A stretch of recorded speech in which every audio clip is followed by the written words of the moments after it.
Qarabağ görmeden Qarabağ aldılar.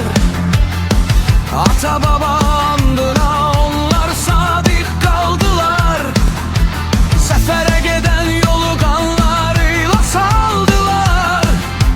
Onlar Azerbaycan'ın igid oğul erleri, müzəffər ordumun rəşadətli əskəri.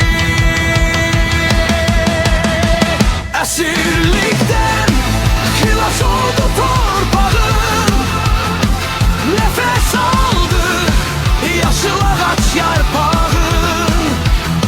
Yüksəklərdən gəlir səsin sorağım, göstərdim meydanda əsil hünəri. Müzəffər ordumun qalib əskəri.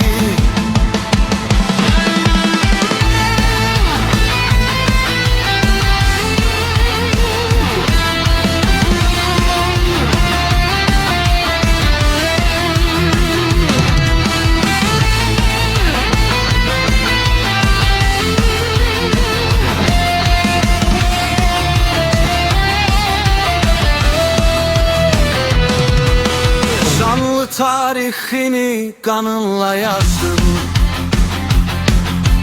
Döyüşte düşmene sen mezar qazdın.